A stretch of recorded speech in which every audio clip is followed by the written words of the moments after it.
L'ambition affichée lors du sommet de Paris est bien de faire de la France et de l'Union européenne une puissance souveraine en matière d'intelligence artificielle et plus globalement de numérique.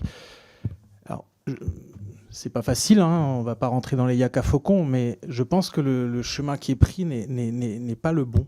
109 milliards d'investissements avec une très faible place de la puissance publique, ça fait pas une stratégie en soi.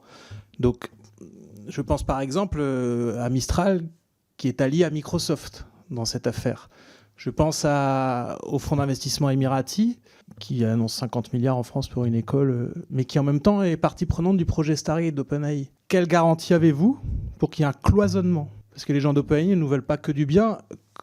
On l'a très bien vu avec le discours de Vance en marge de ce sommet, qui était un discours de guerre idéologique qui nous est mené. Donc dès lors qu'on rentre dans les détails, il y a lieu d'être inquiet. Moi, je n'ai pas vu de choses sérieuses sur la question du contrôle des données. Je ne parle pas simplement de régulation, je vais y revenir, mais bien de contrôle. Quels moyens matériels avons-nous ? Quelles garanties avons-nous que tous ces data centers, ils seront vraiment à nous, qu'on contrôlera vraiment les données des Français qui seront dedans ? Puisque vous le savez mieux que quiconque, ces données, c'est le nerf de la guerre dans le capitalisme numérique actuel, qui n'est plus un capitalisme d'innovation, qui est un capitalisme de prédation, de rente. On accumule de la donnée à l'infini pour faire tourner des moteurs d'intelligence artificielle et c'est ça leur unique modèle. Tant qu'on n'a pas le contrôle des infrastructures, on ne peut rien faire. Et moi, je n'ai pas vu les garanties en la matière. On sait par ailleurs qu'en matière de régulation, pour répondre en partie aux grosses pressions des GAMAM et au prétexte d'innovation, on a affaibli les exigences européennes en la matière. Il y a eu un tournant en 2023-2024, en partie à la demande de Mistral. Qu'en pensez-vous ?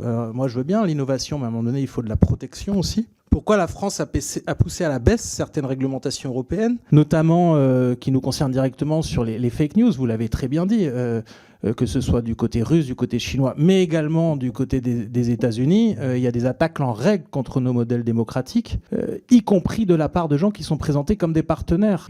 Larry Ellison, qui est au cœur du projet OpenAI, c'est quelqu'un d'extrême droite qui a annoncé la couleur et qui nous combat. Donc moi, je suis inquiet de voir ces partenariats croisés avec des gens qui ne nous veulent pas que du bien. J'aimerais bien avoir des réponses précises sur cela.